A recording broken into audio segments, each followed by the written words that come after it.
Hey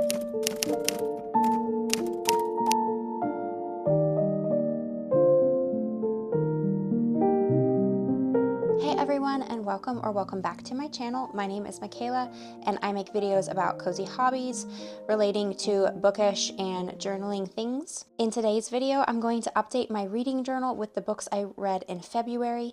It's starting to feel like spring where I am, and so I'm really in the mood to make some forest wildflower type theme spreads, and I'll give you an update and review on the books I read in February. So if that sounds good, I would love it if you like this video and subscribe and stick around. And I have my tea, and let's light this candle and we'll get started.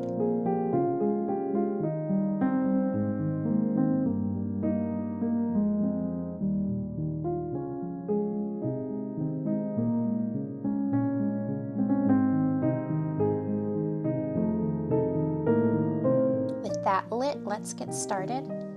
I thought I would read a lot of books in February. It's the shortest month of the year, but last February I read the most books I read all of 2025. So I think I just read a bunch of shorter romance books is like the how and why that I read the most in February last year. This year I only read 3 books, but I have some ideas to do a spring reading sprint to catch up on my reading goal. I want to read 50 books this year, and I'm just like a little bit behind, and I really want to get back into the swing of reading more regularly. I did make good progress in February because even though I only read 3 books, one was a classic. I read Wuthering Heights. Those take me a little bit longer and are a little daunting to me, so I'm happy I read that, and I annotated it along the way, which also takes longer. And then 2 were Juliet Marillier books. Spoiler, I loved them. If you saw my last reading journal update, I read a book by Juliet Marillier called The Harp of Kings, and I liked it. I only gave it like 3.5 stars, but it stuck in my mind and the writing was really beautiful, so I went back and decided to read her Daughter of the Forest series. I think it's just called the Seven Waters series, because that is her first series, I believe, and some of you had commented and let me know that the Harp of Kings series kind of builds on Juliet Marillier's world that she starts in the Seven Waters series. So I decided to go back and read that series first, and I'm glad I did because I've been loving it. I listened to it on audiobook, and the audiobook narrators always say Juliet Marillier instead of Juliet Marillier.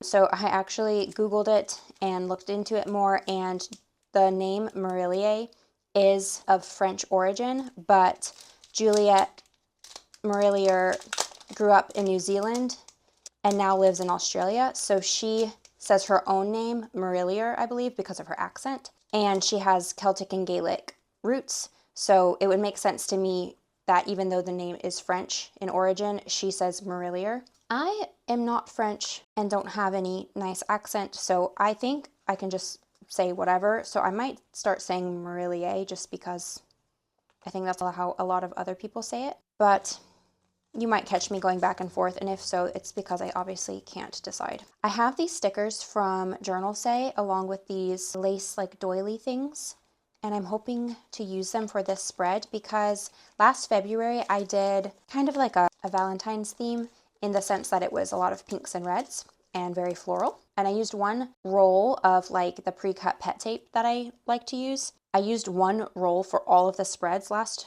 February.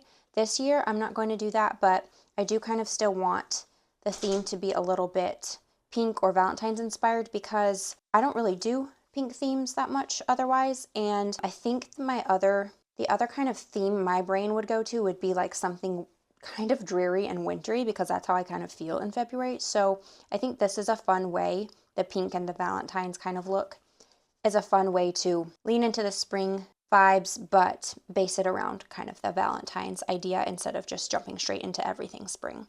So this is what I'm thinking of doing, these big pinkish red peonies with some other paper ephemera. Let's put these to the side. This might be my centerpiece, so I need some other things to layer. I have this piece of paper which goes really well. It might be it's actually 2 of them.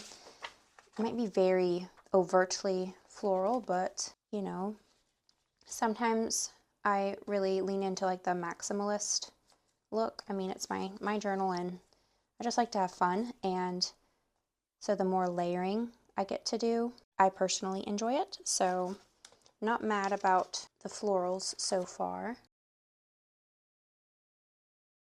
I have these that could work for the frames. I don't really know why they say my beloved. Don't know how I feel about that. Here's all my other frames that I want to look through.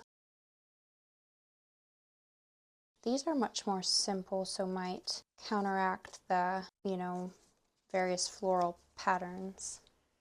Keep it more simple. I want to get back to reading at least 4 books a month. I think it's just a good number for me, but I think I've just had a lot going on, so I fell behind a little bit. I have some, this is like a scrap of my paper that's like on a roll and the back of it's sticky. So brown paper, but on a roll that's sticky on the back. Do you guys tend to read a lot at the beginning of the year? I know some people go into January and go in strong and read a lot because of the new year and I guess just kind of the excitement of a new reading year. But for some reason, I tend to be slow at the beginning of the year, typically. Like I said, last February, I read 9 books, but a lot of them were shorter and they were all like romances, which are much quicker for me to read if I'm reading them on Kindle. For some reason, that's like the fastest reading for me possible is reading romances on a Kindle. That's like the quickest reads I ever do. I like this a little bit. I'm definitely going to rip this paper at some point. I don't like all the straight edges, but let's try this. One thing that I've been busy with, if you've seen my other journal update videos, not my reading journal, but my other ones, I think I've mentioned that I've had a change in my job. I had 2 jobs and now I just have one. I quit one of them. And so I'm trying to make up for that lost income by starting a new art business endeavor. I have my fine art as a business, but I haven't been doing much with it. And lately I've gotten back into illustrating, which is something I've done on and off for a little while now. I started maybe really illustrating regularly in 2020, and then because of having kids and different life things, I've moved like 4 times or 5 times since then. I just kind of fell off of illustrating, and now I'm back into it, and I have some ideas to make stickers for my own reading journal and things like that, and I'm really excited about it. So, but that has been one reason why I think I haven't been reading as much. I can listen to audiobooks while I illustrate, but I can't really read a physical book, so I think I've just kind of fallen behind. I think I do the most reading when I'm reading a physical book, even though audiobooks are a way to get through books really quickly. If you're like me and listen to them a little bit faster, I still think I do my most efficient reading when I'm reading a physical book, especially like a paperback. Just give me a good paperback, and that's when I can read, you know, definitely more than 3 books a month. I can read like 6 or so, but the 2 Juliette Marillier books I read were a good bit longer. I mostly listened to them on audiobook because of illustrating while listening, but that worked out well, and I feel like I was still able to pay attention to the books. And the books, when I looked up how many pages, were both like 500 or so pages, I believe. I read the first 2 books in the Seven Waters series. It's like a trilogy, but then there's another trilogy after it in the same world that's connected, so you could say it's like 6 books, which is kind of like similar to Red Rising. That's like a trilogy, but then there's 3 other books in the series that you could consider in the same series type of thing. So either 2 trilogies or 6-book series, depending on how you look at it. And I'm loving the Seven Waters series so far, and I'm so excited to continue. I've already bought the 3rd book and just barely started it, so I'm hoping to make it through more of that series, and I'm really excited to find a series where I immediately pick up the next book. I've had even 5-star reads where I didn't pick up the next book in the series for some reason. I kind of talk about that in my latest vlog. It's a silent vlog where I just show text, but I think I'm going to start doing more talking in my vlog since that's what I do when I do these journaling videos. I'll just have to figure that out and get used to it because a lot of my life my kids are there and they're just a bit loud or there's a lot going on, so it's harder to talk in the moment for me, and I don't really like to do voiceovers. I just overthink everything I'm saying if I have like unlimited time to edit and redo what I'm saying.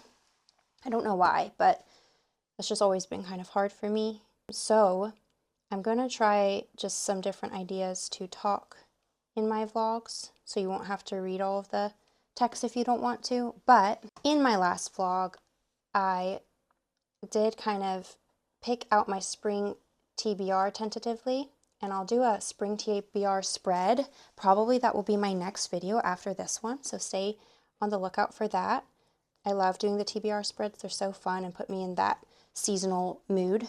And spring is one of my favorite seasons. I always think I'm a fall girl, and I do love it, but I think spring is secretly my favorite season. I just have so many nostalgic and good memories with spring, and my birthday and one of my brother's birthdays are in May, and we grew up very close, and I think I just loved having our birthdays, and my grandparents would visit from the north because they wanted to get away from the cold weather, so just have a lot of good spring memories. I did a border on this side because I want to cut these frames to fit the border. But yeah, in my vlog, I kind of mention the Red Rising series and the Tainted Cup series. I don't think it's called the Tainted Cup series, but that's the first book in that series by Robert Jackson Bennett. I just loved both of those books, and I didn't continue the series. So I have a goal in spring to continue those series, even though they are not very springish books. That's something I want to do, is continue series more. So of course it's a little silly of me that I started all of these Juliette Marillier series when I already am in the middle of a lot of series, but I'm really excited to have that like 5-6 star feeling. I just haven't had that in a while, and reading Daughter of the Forest, it was a lot more gut-wrenching and like dramatic and heartbreaking at parts than I thought it would be going into it, but I loved it. And I'm a sensitive reader, so I'm not really sure how to describe when I think a book is too sad versus when I don't. It's just a feeling, obviously, and I think different things resonate with different people, and some things kind of put people in a bad mood, and some things you can feel deeply, but they don't necessarily make you depressed. And I think that's obviously very personal. So I will say there are trigger warnings I would look up for Daughter of the Forest if you are wary. I did not look up any warnings, and I liked it okay. But again, that's very personal. So yet, despite any really sad parts, I loved the book so much. It reminded me of growing up. I really liked, I say growing up, but I guess like middle school, high school, I really liked Tamora Pierce. And I'm far enough removed that I don't really remember her writing very well. I remember just the gist of her stories and what I liked about them. And whatever that gist is, felt very similar to how I was feeling reading Juliette Marillier's books. Just so much like beautiful writing, great strong female characters, historical setting, so not modern day at all, but a historical fantasy setting, some romance, but it's more of like a subplot. It's not the main thing. It's not romantasy by any means. All of that, and like a harrowing kind of journey, and like trials, but not trials like in the Hunger Games trope thing, right? Just like trials, which I mean, most stories have trials. Obviously, there needs to be something to overcome in most books other than like cozy fantasy. But I think you hopefully understand what I'm saying. Like actually really difficult events that are more akin to what's found in like high fantasy, I guess I would say. And I do think the Seven Waters series might be adult high fantasy technically. I just think there's a fine line between like high fantasy and regular / historical fantasy. It's kind of based on the world building, I guess I would say. And Juliette Marillier's series so far is not super heavy in the world building. It's very easy to get into, and there's not chapters upon chapters of world building before you get into the story. So I think historical fantasy is probably just the best genre for it. But yeah, I have been absolutely loving the series so far, and I'm really excited for the third book. I think this looks great. And now I do have some of this like pet tape I used in my Finding Grace spread from last video. You can see all the areas I cut out. I have this like sitting next to me, and I think the colors go very well. and they look a bit like romantic. It's not pre-cut, it's just a tape from Amazon, so I have to cut everything out myself, which is not my favorite. It just obviously takes more time, but more time can be worth it. I think these roses would look really pretty. They kind of fit the romantic feeling, and I like the idea of adding this like writing love letters kind of feeling to this spread, especially because I got out these wax seal stickers earlier. If you noticed, I put them down on my desk because I was thinking of using these, and that really goes with this letter, this love letter type of theme that I'm kind of stumbling across. Let's go with it and cut some of these out.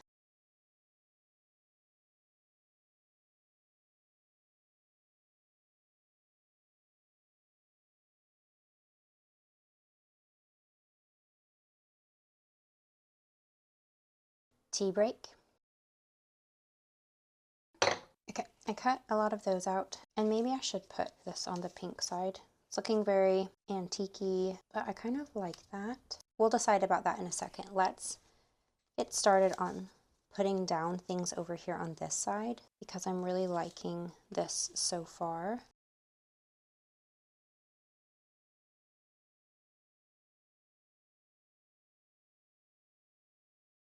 Okay, I think this will look really good. I'm going to put this one down first because I want it under the doily type stickers. And I don't mind the clear background between the pieces. When it's on the white paper, you don't see it that much, and I don't mind it. And then let's put this one down, and I think I'll have it break the border just a little bit.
I did my title a little bit off-centered because I just wanted to do something a little different, and I think that looks really nice. I love the stamped titles. I mean, I do stamp titles a lot, but I really like it with this like letter themed spread. It looks really good. It looks like a typewriter type of font to me. And now we can write the book titles in the frames. I will use my 0.3 micron.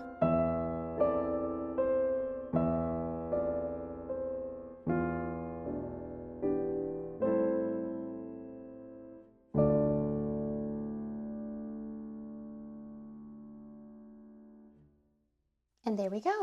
I think that looks really nice. I'm really pleased with how it turned out. It's a little different for me. And now we can do the first book spread. So I printed out a couple different covers for Daughter of the Forest and Son of the Shadows. This is one like cover art style for the series. And then one is more like this. I listened on audiobook and my covers don't look like either of these, but I just wanted to pick a theme and then go with it for the rest of the books in the series. So I printed both out so that I can pick my ephemera and then kind of see what I want to do. And I actually want to reference my Harp of Kings spread because I want to do the layout similar to this layout. And I want to count how many dot grids wide I did each of these boxes.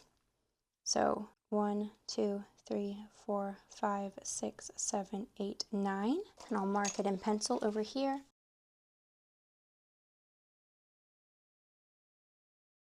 And then this largest box, it's hard for me to see any of the dots because I covered them up. So let's do this box and then this will just be the space in between them. About 19, so okay. Now I'm going to draw the boxes so I don't get lost.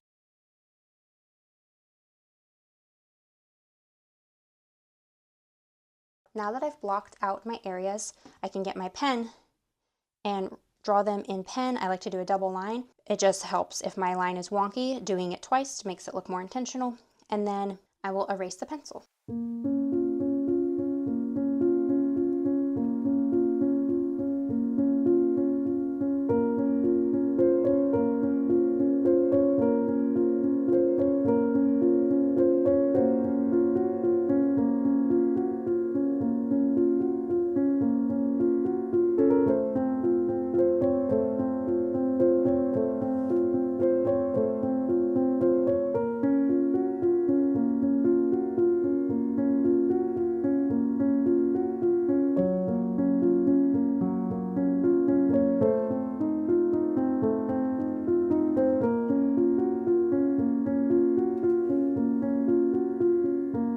Because these books are in a series, I kind of want them to look, the spreads to look similar, so they won't, every book in the series won't be in the same month. Like I'll have some of these are obviously going to be in February, and if I read some in March, some of the book spreads for the Seven Waters series will be in March, and so on. But I like when my series spreads match or like go together. I did that with the Infernal Devices series, and I probably haven't been consistent with many other series to even be doing spreads for them. But since I know I love this series so far and I want to continue it, I want to try to get the spreads to go together somehow. So I did the Harp of Kings spread, which I really liked, even though that's in a different series. I kind of want to do something similar. And if you saw my spring haul, I got a lot of these Mindwave storybook stickers. The gilded ones are all a little more posh and like city inspired looking. Well, you know what I mean, like castle and like that kind of storybook story. But these ones have a lot of woodland. I mean, that's kind of fancy. And this is the one I used, what's left over from the sheet I used for the Harp of Kings. But you can see these ones look a little more like woodland, which is definitely the atmosphere of the Seven Waters series so far. This one, there's a seaside reference in Daughter of the Forest, and if you know, you know, and maybe like that sticker would be a nice little way to allude to that part of the story. But yeah, I'm thinking of using these since I have kind of a lot of them. I mean, again, these ones all don't go as well, but I don't know what will happen in the series, so I can't plan that thoroughly. So maybe if I just choose to use these type of stickers in my spreads for the series, then I can get them to somewhat go together. So that's like a vague plan. And if that's the case, what book cover do you think goes better with this style? I feel like these are more based in colors, and so depending on how the other covers in the series look, I will be very tied into using something, colors that tie into the book, you know what I'm saying? I don't have to, but I feel like I'll want to use blues on the spread for Son of Shadows, whereas if I go with these, I can use whatever colors I want. So I think I'll go with these. I wish you guys could answer me in real time. I should have thought of this question and put a poll on my channel or something. But regardless, hopefully you're not screaming at me to use the other book covers. And let's try this.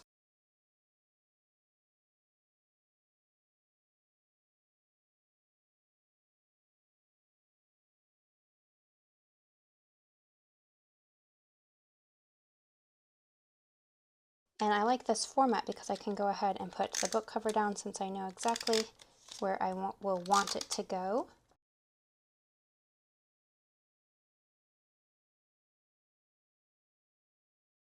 And these star stickers, if you're wondering, I get from Amazon from Orange Umbrella Co. is the name of the shop.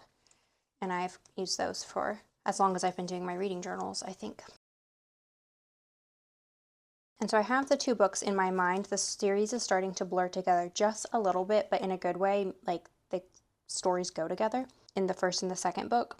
I'm thinking this one is reminding me of Daughter of the Forest a lot, and the trees. I wish there were swan stickers, and then maybe this, more of the ones from this spread for Son of the Shadows. Daughter of the Forest follows the main character, Sorcha, who is, and all of the names in the books are Celtic Gaelic names, so please forgive me if I don't say them very well. I do know what I'm trying to say, but I can't do accents. So anyway, that being said, the book follows our main character, Sorcha, who is the only daughter of Lord Colum of Seven Waters, and she has 6 brothers. The 7 of them are very close, and she is the youngest, and her mother passed away while giving birth to her.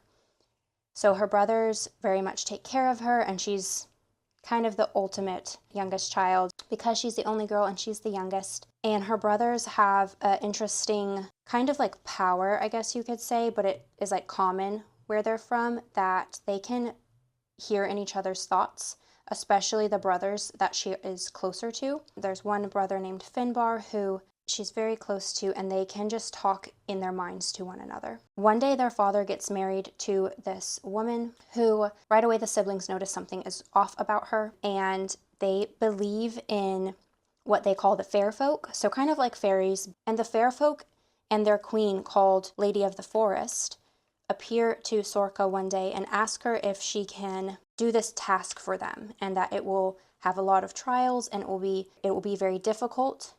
But they ask her if she is willing to do this unspoken trial for them. And she says yes, and the Lady of the Forest accepts this and kind of disappears.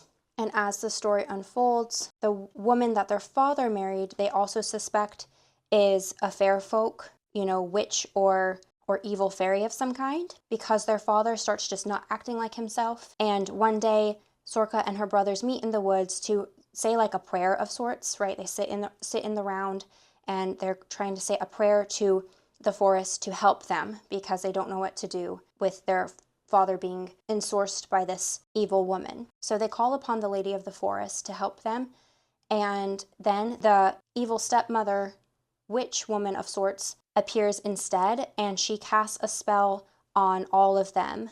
They send Sorcha away, so she's able to run and escape, but then uses her powers to tap into Finbar's mind and see what's happening to her brothers, and she sees them get turned into swans. So she is completely shattered at this because that is her family. Her dad is not someone she can turn to at this time because she knows he's not acting like himself.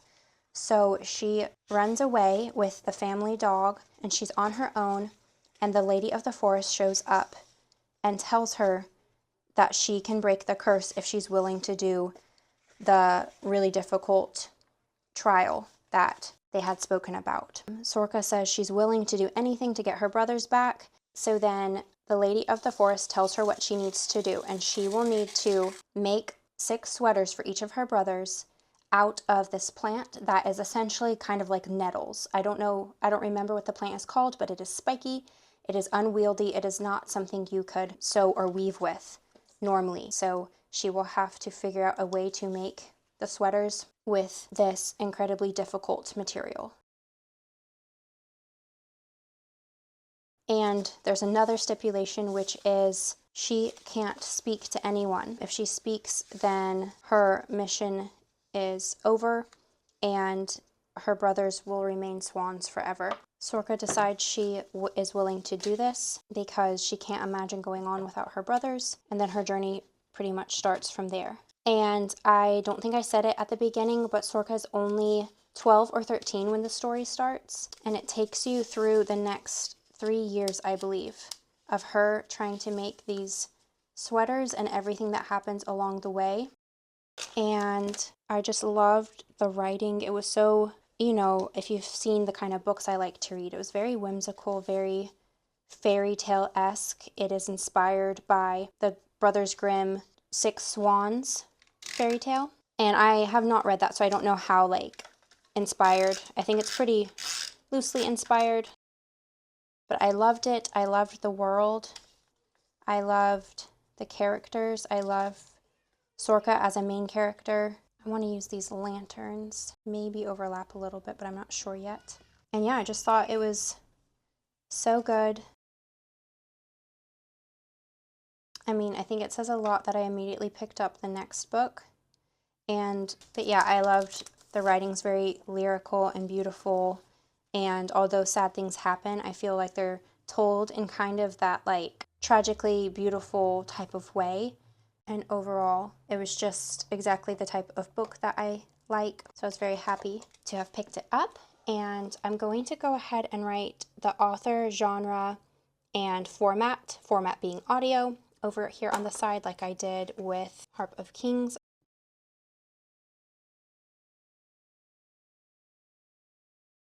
Because her writing is so beautiful, her books are very quotable, so I like that this side panel gives me room for a quote. And I'm going to, I think, shorten the quote. But the quote is, "You are the blood in my veins and the beating of my heart. You are my first waking thought and my last sigh before sleeping. You are bone of my bone and breath of my breath."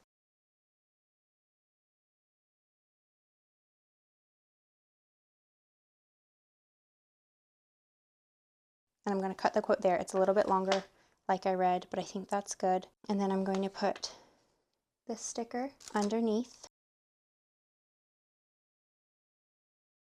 And now I can place this down.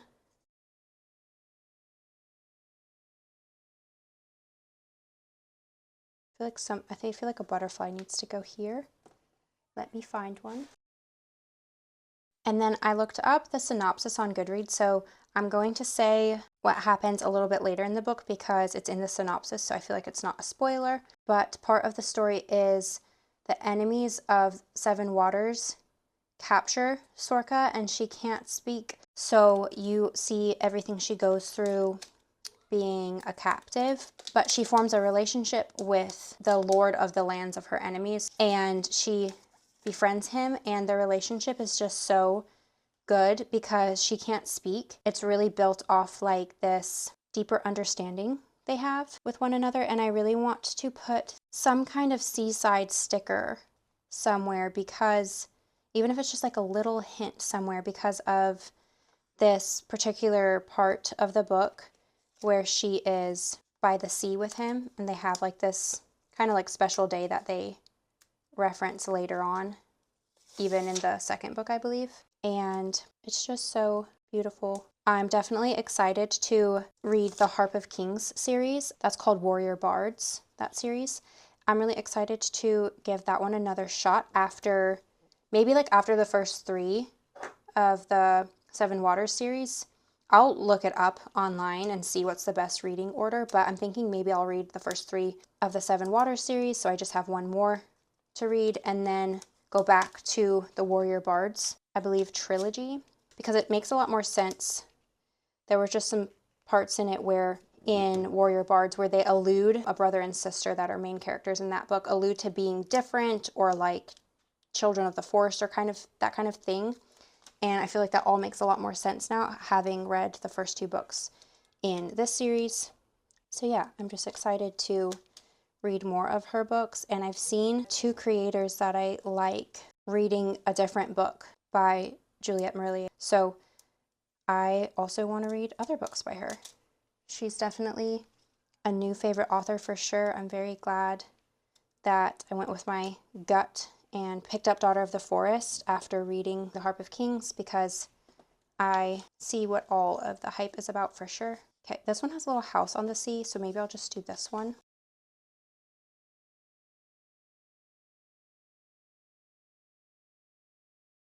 I gave this book 5 stars if you couldn't tell. So I will fill that in. And I feel like these stickers, the words don't always make sense, but this one says, a state of being innocent, delicately beautiful.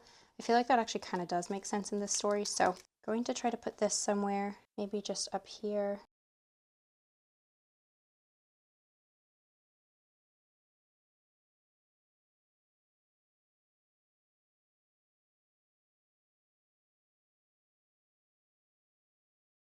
And there we go. Now we can write about it.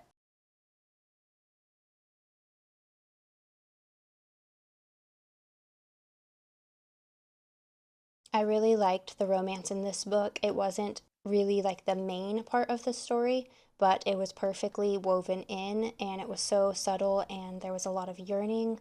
I absolutely love Red and Sorka's relationship and how it was based off of their communication when she couldn't even speak, and how they still had these really meaningful and intimate moments and grew to know one another and each other's character and have trust in one another when they really didn't trust anyone else. And I just think it was because the stakes were higher, because more sad or quote unquote triggering things happened.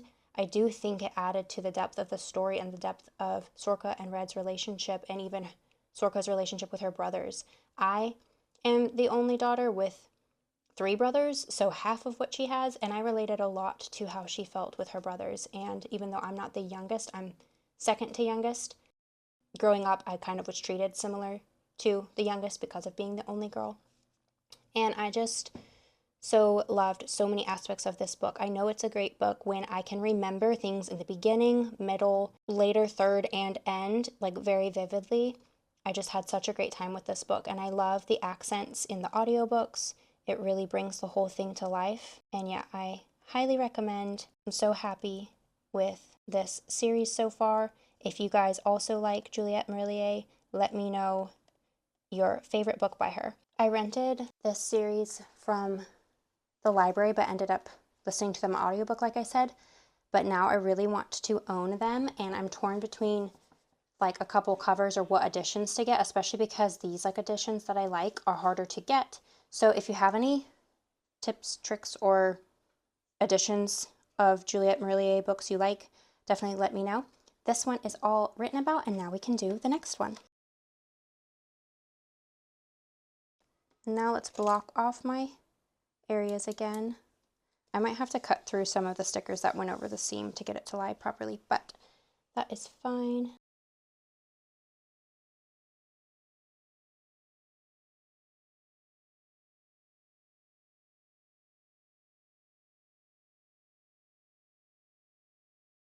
I'm much shakier this go round because I have POTS and it makes me shaky, and it's possible I'm like a little dehydrated, but that's how it affects my daily life. It's not too bad, to be honest. Like, I don't think I have it as badly as some people, but it does start to make me shaky. So if I ever seem like more shaky as I go on, that's probably why.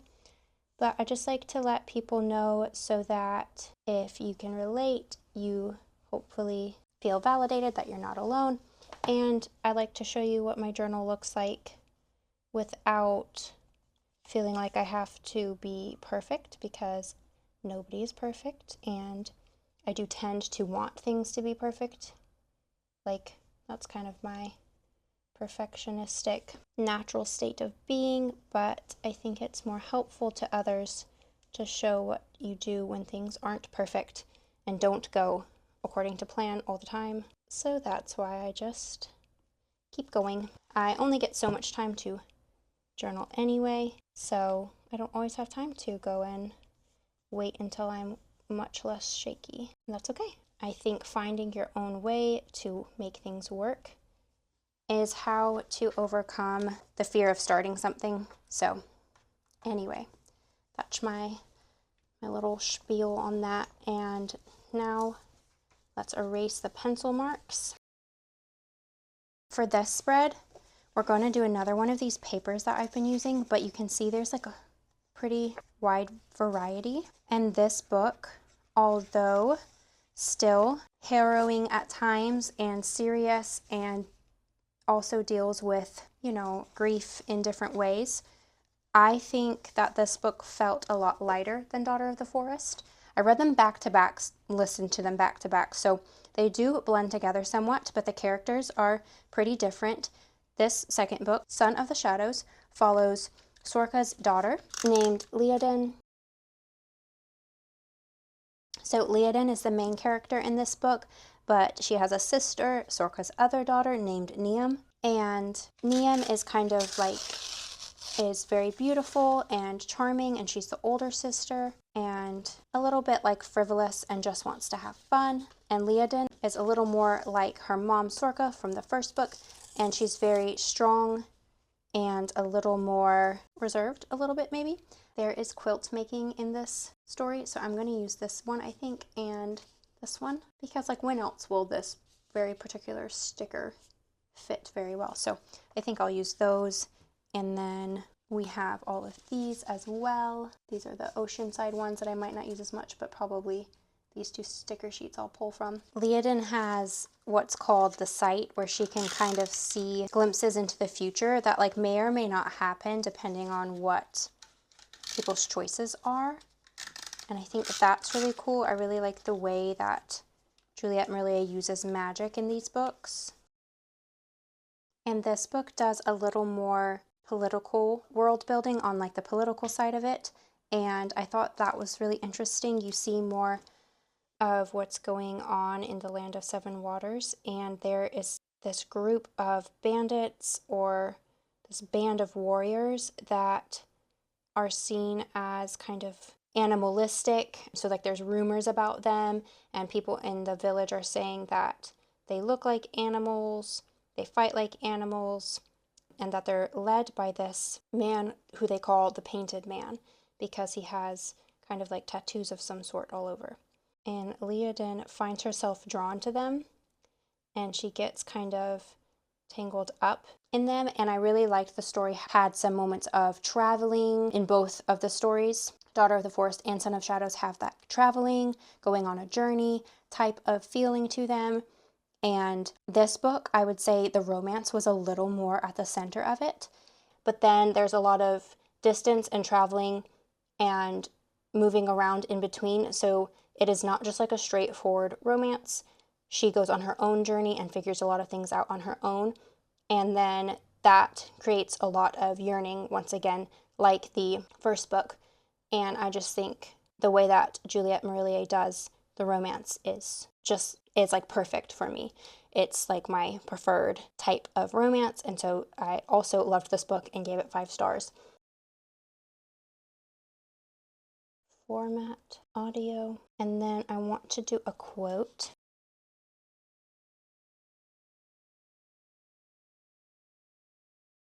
And the quote I'm going with is, "Fear may hold you back, but courage will set you free." And then I'm just going to put one of these text stickers right here. I think this breaking up the page like this, I'll mainly do for series right now. I think that kind of makes sense to me, because then when it's a book in a series, I can do this and they'll all kind of go together. And when it is a standalone or something else, I can just have more free reign and break up the page however I want. But definitely let me know if you guys prefer I do something different every single time or something.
we go. I like this color scheme a lot. It's kind of more muted and a little brighter, whiter than the other book spread.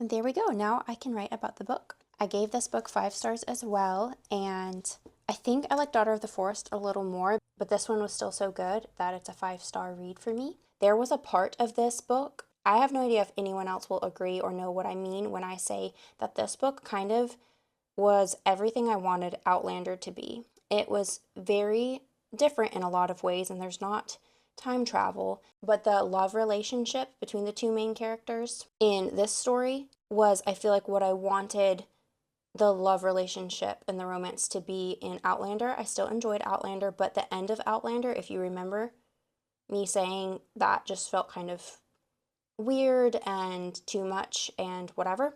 I feel like the end of this book has a somewhat similar ending to Outlander, but I liked the way that this ending went a lot better. Sorry if that's vague, I don't really want to spoil anything, but if you've read Outlander and you haven't read this series, I mean, you'll have to read the first book first, but if you can read the end of this book, or if you have read the end of this book, let me know if you know what I'm talking about, how they're kind of similar.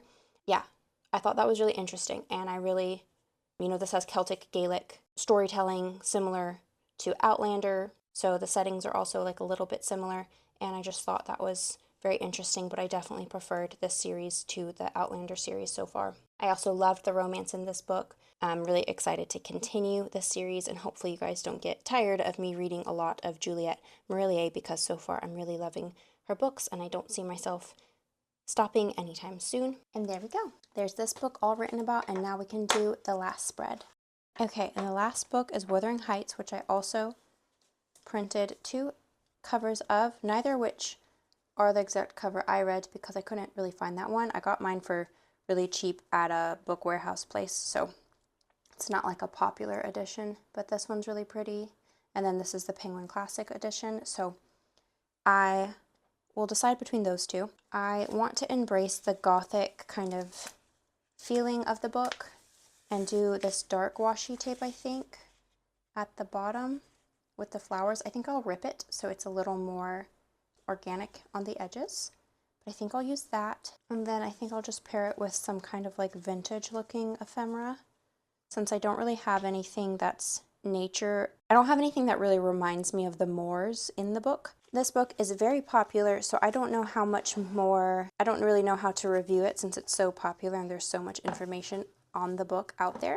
I don't know that I'll have anything new or exciting to add, but I did enjoy it. At first, I didn't really, because it is quite gloomy. I liked the setting, and I like kind of the horror, more spooky elements in it. I didn't mind that, but there were certain parts that were just a little bit depressing, especially for me. I really don't like enclosed spaces or feeling trapped, and this book deals with that a lot, which I didn't really know.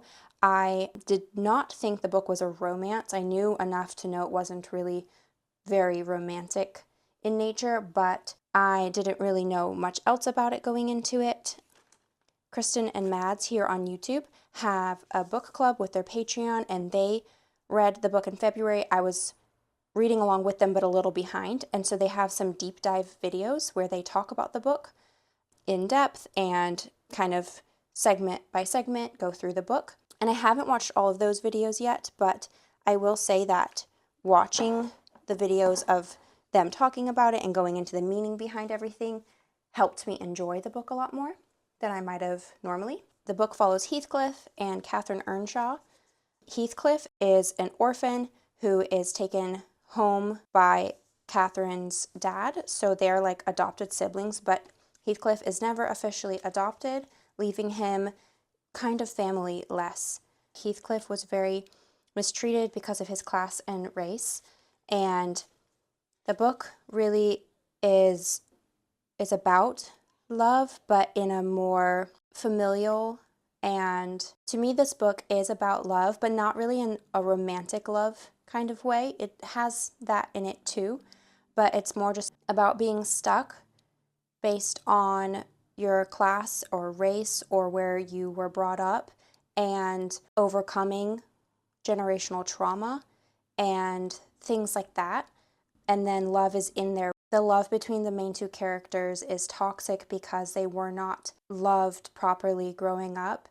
It has a lot of layers. I can't really, condense it down very well. I'm still thinking about my thoughts on it, but I do feel like it has a lot to do with love, but almost in the sense of Heathcliff and Kathy clung on to one another, and in the end, Kathy chose status over her love for him, and upon losing Kathy, Heathcliff turned into the monster that he was treated as. So he was treated like trash, like worse than an animal, and he showed endurance and strength and put up with that, but it wasn't until Kathy let him go that he fully became the trash or monster that he was treated as. And then it's up to the next generation to overcome that trauma and to fight to escape the generational trauma and all of that. So overall, this book wasn't really like enjoyable in a certain way, obviously, because those themes are pretty heavy, but I did like it, and it's definitely a 5-star read. I understand why it is such a highly praised classic, especially being written in, I think it was published in 1847. I can imagine it was such a stark contrast to what else was being written at the time. And of course, being written by a woman, people thought it was, crazy, outrageous that she was writing these kinds of things. But I'm really glad that it is preserved and did get published, because it's the only book that was published. I think she has some diaries and things like that, Emily Bronte, that I really want to read now. But yeah, my camera cut off. I decided I think I want to go with images for this book. I'm clearing off my journal area because when my camera died, I kind of decided that I do want to block off a page and try a slightly different layout, but similar to the ones I just did. I'll show you. I'm thinking of doing printed images since none of my ephemera is fitting exactly the mood I'm going for. Let's see what I can do. I am thinking of just switching the placement of the decorated box and the text box. I'm thinking of putting the text box over here and the decoration box over here. But I'm going to give myself this whole page for the decoration. And I don't think I'm going to actually draw a box around it. I think I'm just going to put a border of this tape and then the images. I think I will just use that collage I printed out. I found those images on Pinterest, and I just arranged them in Canva and print them off. And I'm thinking of just leaving them like this. I just found these images that I feel like fit what I was picturing. And I think I will layer some of the tapes over it and some behind.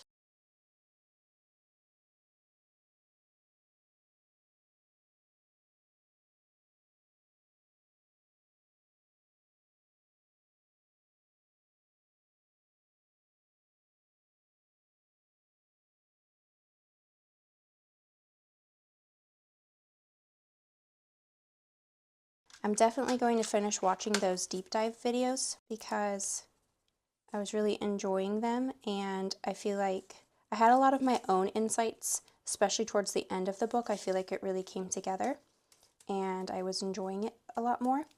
And I started annotating and highlighting a lot more things. Definitely I was annotating in the beginning and throughout as well, but at the end I really started kind of having a lot of my own, I guess, ideas that I wrote in my book. I can show you that if you want to see. Might show you that real quickly here in a little bit, but yeah, I like hearing other people's thoughts, and kind of feels like we're discussing it together like I would when I was in my college literature classes, so I thought that was really fun. And it's definitely a good way to read classics if you're intimidated by them, is to do something like a book club or this online book club I'm doing through Patreon, because classics can be a little intimidating, and some of the story can be lost if you don't know things like Emily Bronte's background or the time it was written in and things like that. That of course you can Google, but sometimes it's nice just to feel like you're not alone in doing that if it's intimidating. And when you're really busy with life, it can be kind of hard to make time for that. So, but definitely I recommend Wuthering Heights if you have not read it.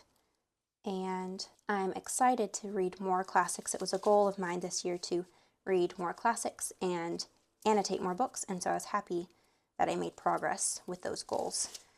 Even though I only read 3 books, I feel like I made good progress with my goals overall in February.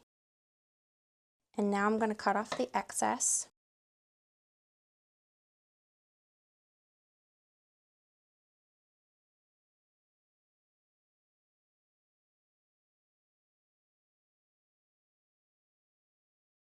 There we go.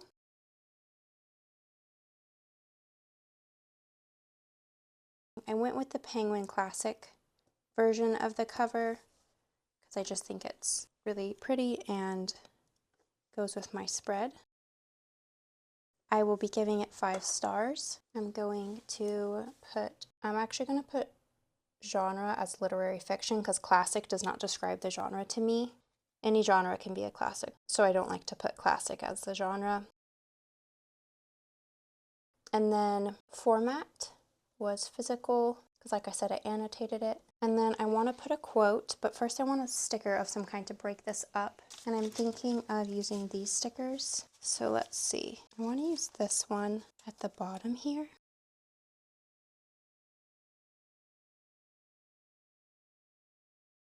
And the quote I want to do, I got my copy of the book. There's so many things that could be quoted from this, but I think I want to go with this quote that says, "Take away my books and I should be desperate." I know it seems really simple. I'll just show you some of my annotations in here. I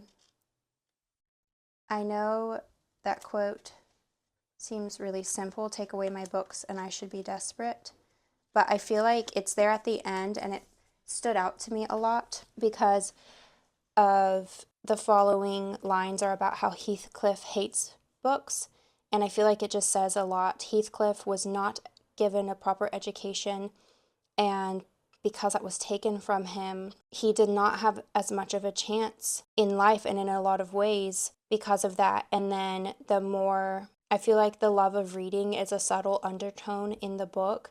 There's kind of a correlation with younger Kathy in the later half of the book having a really loving father, and she loves reading. Anyway, I just feel like this quote encapsulates a lot of what I was thinking about in the book. Because it's said by someone who hasn't ever had to go without books and go without entertainment, and who is in the city and civilization. And this book deals a lot with those that are kind of isolated and on their own, and perhaps without love or without real family like Heathcliff. So anyway, I don't know, I just really liked that quote, especially knowing there's so many things I could quote from the book. You know, I've highlighted them in my edition, as you can see, and underlined things, so I didn't want to spend too much time picking out of all of those quotes. I loved a lot of the dialogue, especially from Heathcliff. There's so many quotable passages. I really liked Heathcliff's dialogue. He's kind of very brooding and few with words, and then there's a couple areas throughout the book where he speaks for a whole page or so, and those are some of the best parts of the books for me.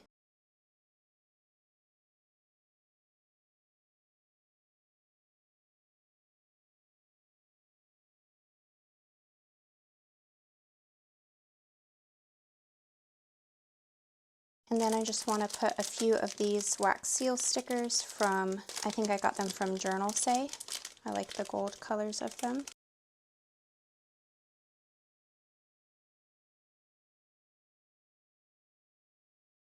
There we go. Now we can write about the book. I loved the parallels between Kathy and her 2 love interests, and then her daughter, Catherine Jr., and her 2 love interests. There's just so much that could be said about this book, but it's very haunting and beautiful and timeless. I love that the end had some redemption, and of course I love that the weather played a role kind of as a side character, always mirroring the emotional state of the characters, and the atmosphere was really hauntingly beautiful and kind of shows you that nature can hold some of the most beautiful sights, but also some of the most terrifying or scary sights as well, in terms of like storms and reflecting loneliness. And yeah, I just think this book is a classic for a reason, and I'm really glad I read it, and I hope to reread, or at least, yeah, finish those deep dive videos like I was talking about, because I really am curious to learn more about it. And Emily Bronte's upbringing, there's a movie about her, and I think it's fairly accurate, so I want to watch that as well. There is this book all written about, and now we can do a flip through. Let me clean up a little bit. There we go. It's all dark outside now, which is fitting for the Wuthering Heights spread. It even started raining a little bit. But yeah, let's flip through them. First, we have the cover spread.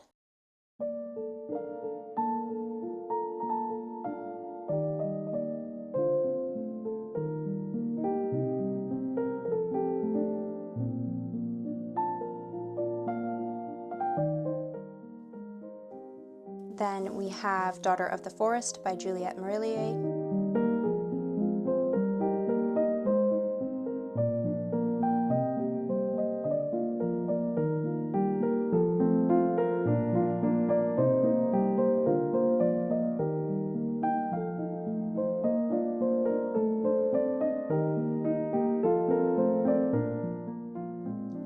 Then we have Son of the Shadows by Juliette Marillier.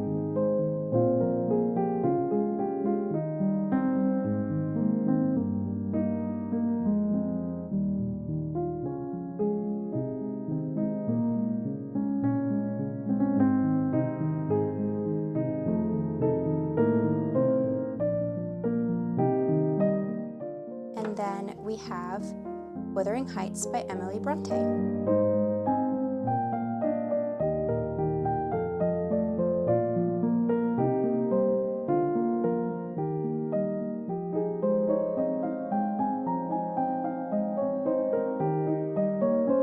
Thank you guys so much for watching. I really loved how the spreads turned out this month. I will soon be doing my spring TBR spread, so look out for that video next. And I'm really excited because I love all things spring, so that should be a fun one. Thanks again for watching, and I'll see you guys in my next video. Bye!